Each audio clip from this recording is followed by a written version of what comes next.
If going to the gym and lifting large volumes of weights is not your cup of tea, then there's a new training method taking Belfast by storm.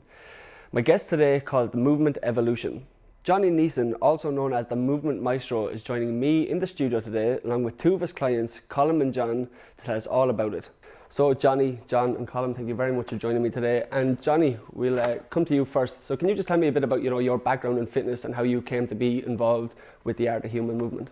From a young age, I've been heavily involved in sport. Was it GAA, bit of boxing, basketball, the whole lot.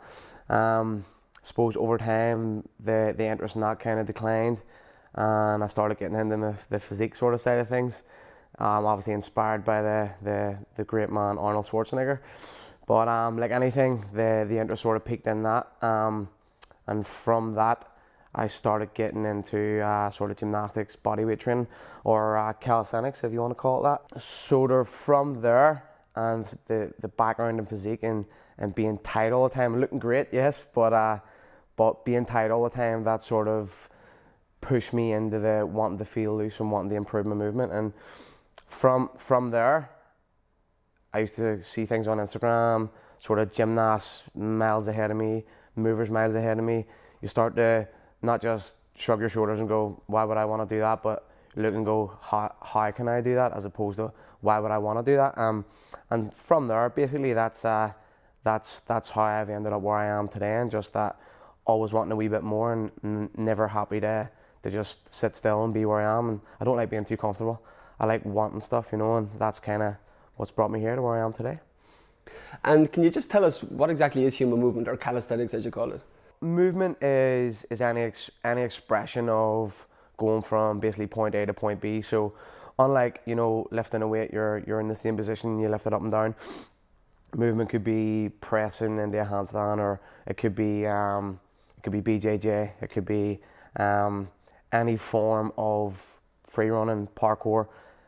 Movement is movement. It doesn't have to be any one discipline. That's why all the martial arts and the movement side of things and the calisthenics, they all sort of tie into one another.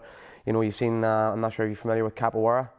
It's like a Brazilian martial art where they do a lot of that free flow movement kind of things, and they kind of do the calisthenics moves with the flexibility all kind of rolled into one. So yeah, movement, human movement is just any expression of what you deem to be movement from point A to point B.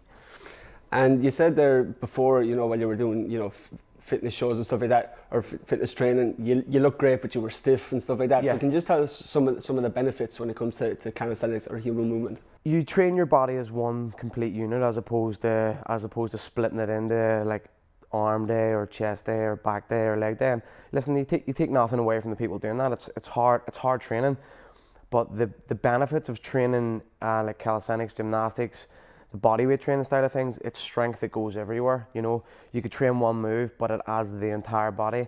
It's especially beneficial for anybody that plays field sport or athletes, because you know yourself, even if you're in a football match and you're jostling, or if you're in a GAA match and you're holding people off, you need to be strong in unconventional ways and different patterns, and that's where the movement along the floor and the different types of bodyweight training, where you work as one complete unit, because that's what the way the body works when adrenaline kicks in anyway. From the bit of research I've done on human movement, it seems like the older we get, the worse we get at unless we practice it. So people say that squatting is one of the most important things, and if you see babies when they're standing around, they're in a squat position, but yeah, we've gotten used to chairs now, so yeah, for most of us, we couldn't squat if we tried now, so yeah. Like, how important is it for people to stay loose and stay free? Well, as just touching on what we were saying there, from the day we're born with perfect movement, and as years go on, we basically reverse engineer the piece of kit that we have, essentially. So as you said there, you watch a baby, it'll drop into a squat, and it'll fold forward into a pancake, and it'll do all these advanced mobility moves without even thinking. As we get older and we sit more and we spend more time just sitting still, it's not even necessarily that sitting is the enemy. It's because if you have a seated desk and work, but if you have a stand-up desk and work, they're still the same thing. You're still not moving. It's not that sitting or standing is the enemy. It's not moving is the enemy. So the older you get, the worse and worse and worse it will get, unless you tell it and teach it to do things. That's the beautiful thing about the body, that no matter what, if you're sitting down all the time, it's going to get fantastic at sitting down. If you're moving all the time, it's going to get fantastic at moving. If you move the shoulder, if you move the spine, if you move the hips, they're going to get great at moving all the time. If you don't, they're going to get great at not moving. They'll make sitting on the sofa that bit more comfortable. That's the beauty of it, you know. So yeah, that's about it. Yeah.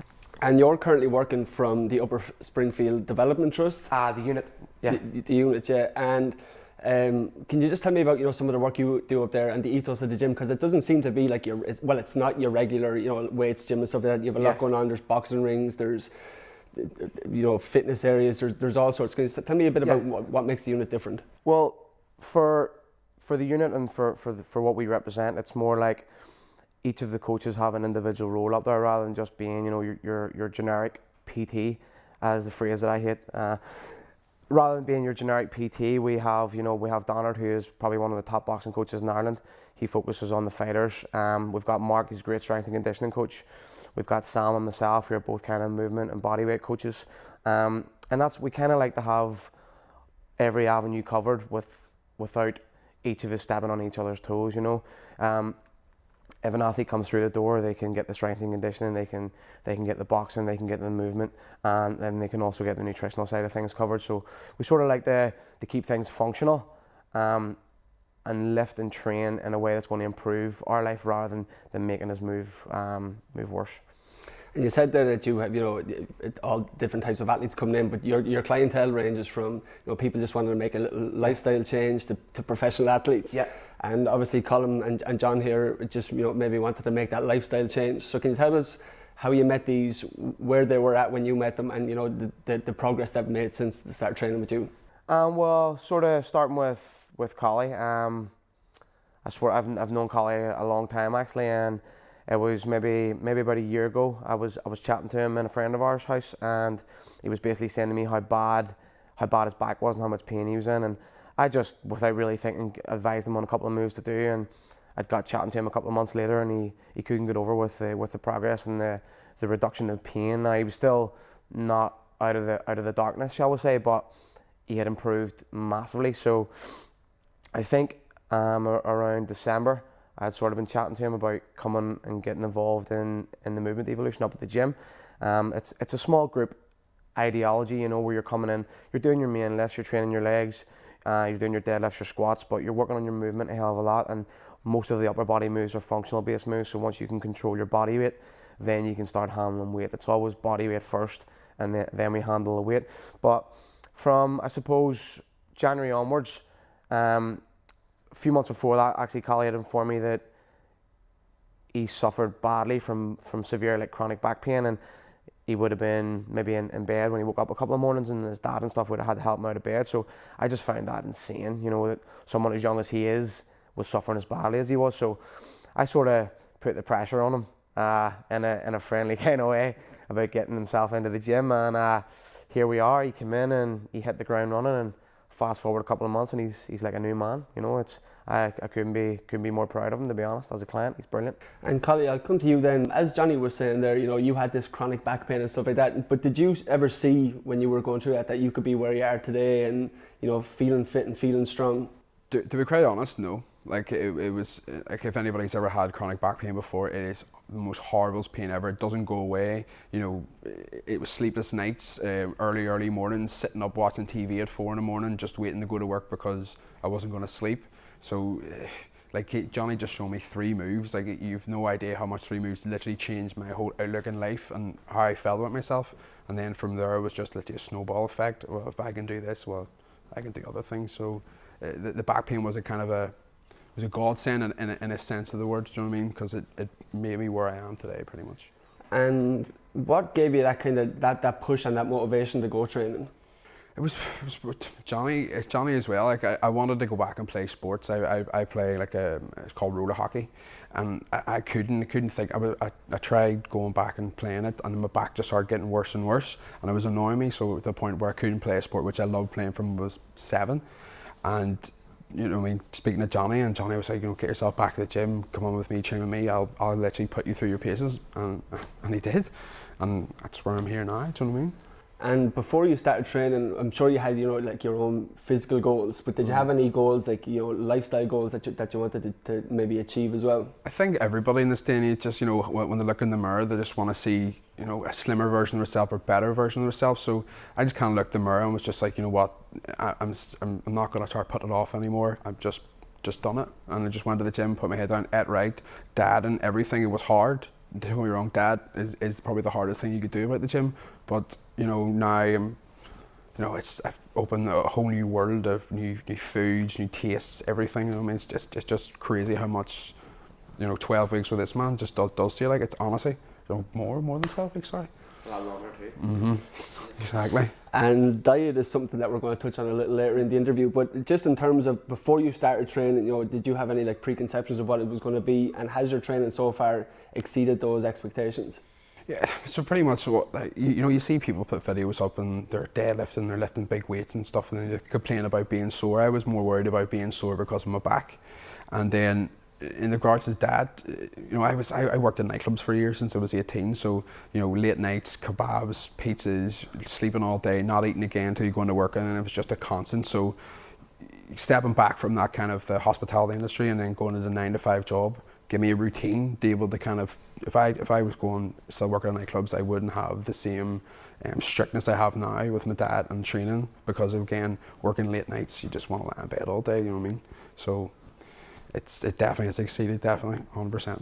And you said as well, now that you've been working with Johnny for 12 weeks, a bit longer now, but could you see yourself, you know, maintaining that lifestyle? You know, but a lot of people do, as Johnny was saying before this interview about this 12-week physique kind of program. Yeah. Do you see yourself now this being the way you live your life from here on in? 100%. Like as Johnny was talking earlier on, he was saying about desk jobs. I have a desk job, and 3-4 times a day I would go find a quiet place and literally do like back movement exercises and stretch my back constantly doing it. Even when I'm driving, I'm doing it.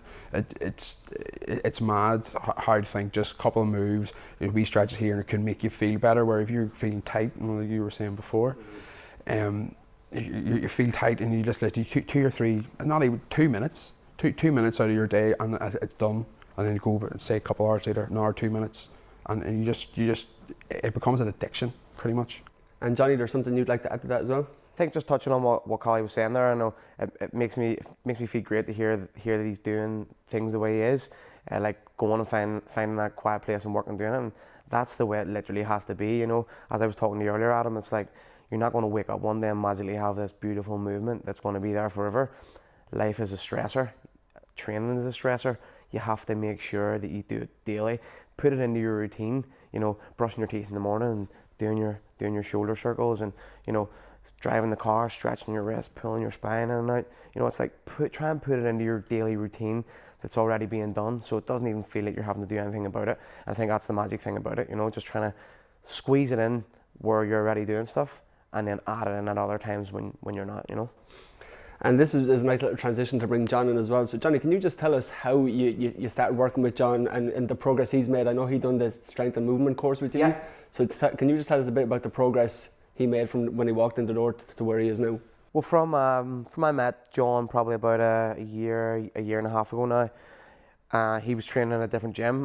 He was into the bodyweight style of thing, but there was a friend of mine that actually trained down in that gym who advised John to get in contact with me to help him sort of take his training to the next level. I think you were sort of struggling to progress and not really knowing what direction to go. So John was coming to my sort of, I had a movement school on once a week for about 2 years on a Saturday, and just sort of dipped their toes. There was no real program. It was just kind of people come in and you kind of work with them as best you could. But from January I launched what's called the Strength and Movement Camp, which is a 4-week program, but it runs consistently, which has a real direction to it rather than just coming in and trying to maybe guessing where you're at.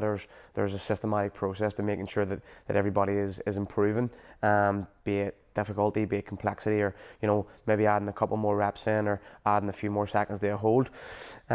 From there, John has just went from, you know, maybe not even being anywhere close to a muscle up to being able to do forward rolls and back levers, German hangs, the holding a nice tidy handstand line, the being close to holding a straddle planche. And from A to B, it's again he's what I like to call one of the exceptions. You know, my coaching's great, like, but he's the perfect candidate for it. He does what he says, he does what I say, and he looks after himself outside of the gym too, which is work counts, because I can't see you. You know, it's the time you're not with me is really the most important time. You know, Adam. And John, just as Johnny was touching on there, you know, when you walked in, maybe you were struggling to do a muscle up.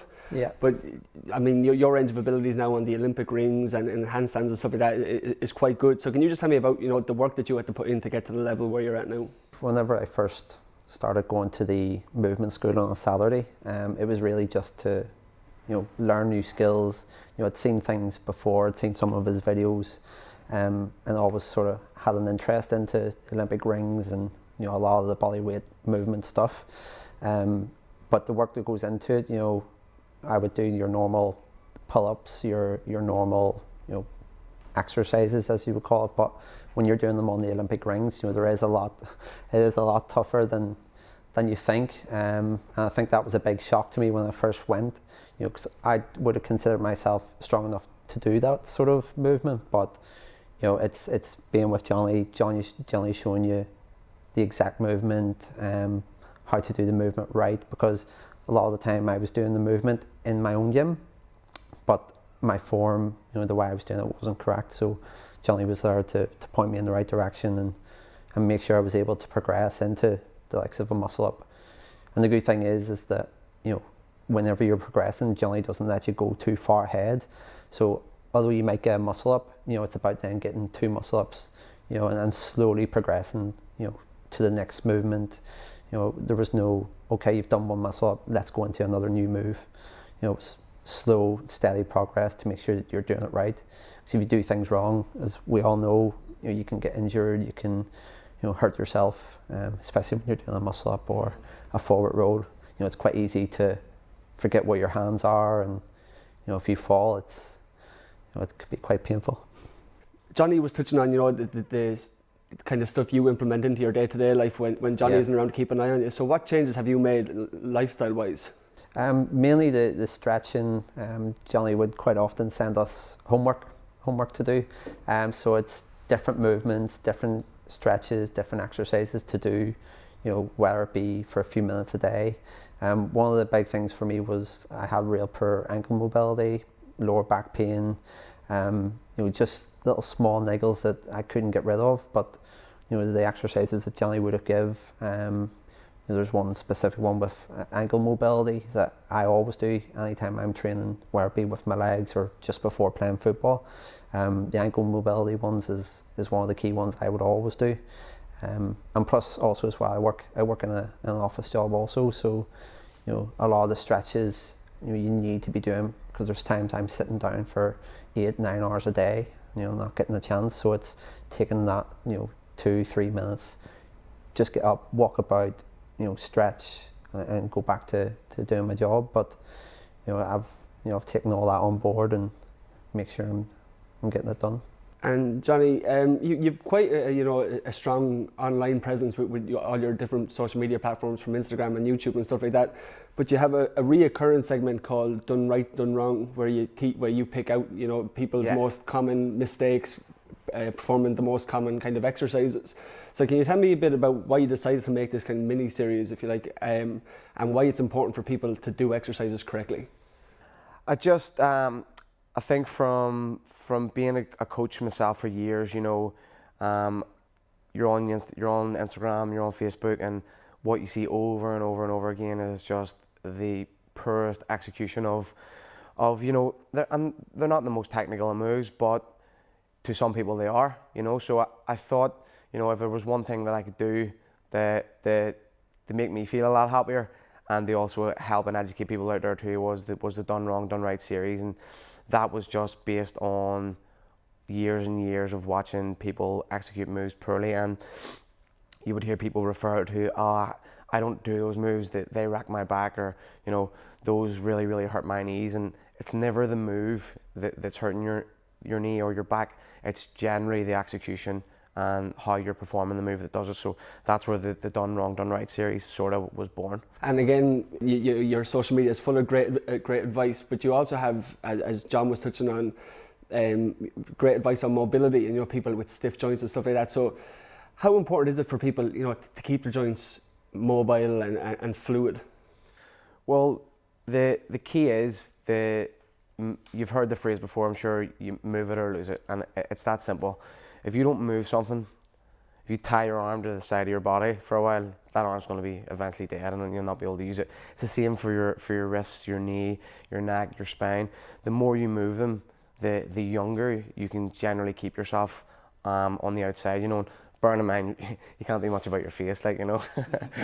But for the actual function of the joint, the more you teach the wrist to be a wrist and teach the shoulder to move like a shoulder and the spine to move like a spine, the more it will respond in kind and the more movement you will get. You know, you don't want to be that guy when you're 90. You know, you want to be keeping that movement, and the body only stops when you stop. That's the beautiful thing about it. Like I said earlier, you know, if you sit all the time, it's going to get brilliant. If you move all the time, it's going to get good. It's the same with your wrist, your ankle, your knee, your hip, your back. If you move them all the time, if you tell the brain and the central nervous system what the job of that joint is to do, it will get very quickly over time get good at doing that. And I kind of want to touch on diet and nutrition now. And you often hear people saying, you know, you can't out-train a bad diet. And I've often seen you say it on Instagram and stuff like that. So can you just tell us why it is important to have a balanced diet and what that consists of?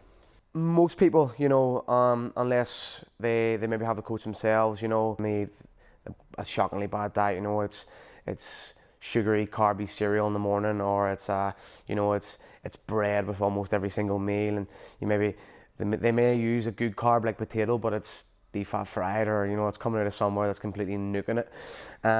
The importance of a balanced diet is it treats the body and lets the body look after itself. Essentially, you know, if you're eating plenty of good fats, they're going to look after your joints, they're going to look after your immune system. If you're eating good proteins, your body's going to help rebuild, it's going to get bigger, it's going to respond to what you're asking it to do. If you're eating good carb choices, the body's not going to get inflamed, it's not going to take on extra water, and it's also going to help you massively with your recovery. So a balanced diet is all about a healthy lifestyle, not necessarily just a means to an end, you know, because there's people out there, and, you know, it's getting lean at the end of the day. It's a hard job, but there's people out there that promote the lower calorie alternative, when the way I try to teach people is to educate people on not the higher calorie alternative, but the whole food. You know, the chemical free is the best way, you know, and you may have to eat a little bit less, but you're giving yourself what you need to promote your health over the long term, not just for a 10-week, 12-week period to look great, but be crying on the inside is what I say. And Collie, you touched on earlier that, you know, the diet was the toughest part for you. So can you tell me how much you've changed your diet, maybe from, you know, boredom snacking to, you know, just cutting stuff out completely? So, like, I was a big advocate of, like, fizzy drinks, bars of chocolate, crisps, you know, all the kind of bad stuff which everybody loves. And again, it was more just kind of tasting new foods. And, like, I never once, when I was younger, I didn't like vegetables. And something was, Johnny asked me, or one of our friends, going, why do you not like vegetables? I couldn't answer him. I just didn't like them. Just someone told me, so I tried them, and then 3-4 weeks into the diet, I was like, why have I not had this before? This is amazing. This is such really nice food. I didn't know carrots could taste like this. I didn't know broccoli could taste like this. It was just, it just opens your eyes, and the more you do it, it becomes more of like an addiction. You're like, oh, I want to try this. I want to try this. I think this is a good meat to have. Oh, I'm going to try this vegetable. So it's just opened my eyes to a whole different world, pretty much. And John, as we were kind of saying earlier about, you know, the 12-week physique kind of thing, and people being strict on their diets for that 12-week period, for the 4-week period that you were doing the strength and movement camp, were you strict on your diet then? And, you know, have you kind of carried that on as well? Yeah, I was pretty much strict. You know, before I had been to Johnny, you know, I had a basic understanding of nutrition. You know, I knew what foods to eat and what foods not to eat, but not really in much detail. Would have been quite plain meals I would have had, you know, sticking to your chicken and your rice, and not really going much further than that. But, you know, training with Johnny, you know, I'm able to get, you know, more information as to what foods to eat, you know, different meal ideas. You know, there's a group, you know, Johnny has that he's, you know, on Facebook that, you know, a lot of people would put up meal suggestions, you know, and with the ingredients that you need. So the diet was pretty strict, and, you know, I have kept that going basically since, and it's something that I think it is a lifestyle change, and it's once you get used to eating that way, you know, it becomes the norm, it becomes normal, and you don't really think about eating something bad. You know, if I go into the shop now, where before Johnny I would have picked up biscuits, you know, when I didn't need to, you know, and it's about making the conscious choice now. When I go into the shop, I don't need to buy those. You know, I've got a pretty healthy meal waiting for me at home. Gives me the energy I need to, you know, especially with Johnny's classes, they do take quite a lot of energy to get through them. So speaking to Johnny, knowing what meals to have before, so that you have the right energy going into the training, and then for your recovery afterwards as well. You know, it's definitely something I've kept going. And when it comes to nutrition, Johnny, people, you know, everyone has an excuse, whether it be it's too expensive or they just haven't got the time to do it. But do you think that those excuses kind of come down to just a lack of education on what good food is? It is and it isn't. You know, for the too expensive side of the question, then calculate how much money you spend drinking on alcohol on a Friday and a Saturday. Count up every fast meal ticket you pay for. Bring that together at the end of the month, and I guarantee you that'll be well more. That could probably pay for your personal training too, as well as your food. You know what I mean? So the timing again, then that's more along the lines of you need to just be prepared. So for example, I advise all my members to go out on a Sunday, do their shopping. That's why we have the wee members forum. The recipe ideas are there. You can pick from the list what you need. Go and get your shopping done on a Sunday, come home and cook your meals from Monday to Friday or Monday to Wednesday. That'll take you a maximum an hour and a half, 2 hours to prep those meals. Breakfast, lunch, dinner. And then same scenario again on a Wednesday. Cook Wednesday to do you for Thursday and Friday, Saturday, and then Sunday's your own, or whatever day you want to pick. I let people sort of do the 5.5, 6 squeaky clean days. It's strict, it's tough, but whenever you get that over you and you've got a day and a half of relaxation or a full day of doing whatever you want, then it starts to come back in your favour again. So definitely I would say preparation is the key, and cutting down on the partying is definitely the one that's going to help you get there. Like. And just again going back to your social media presence, it's quite clear to me that you're not only about, you know, your own physical health, but you're about the physical health of everybody with your tips about joint mobility and your tips about, you know, done wrong, done right, because you're looking out for everybody's longevity when it comes to taking care of themselves. And you also offer a free consultation to anyone looking to join the movement evolution. So can you just tell for everybody at home maybe who is looking at this and interested in joining, how they can get in touch with you? Well, they can get in contact with me via email, which is contact@movementevolution.uk. They can direct message me on Instagram, which is movement_maestro, or direct me on Facebook, which is Movement Evolution. Either of those platforms, I'll get back to you, 100%. Well, Johnny, John and Colin, thank you very much for coming today. I appreciate you taking the time. Thanks for having us. Thank you.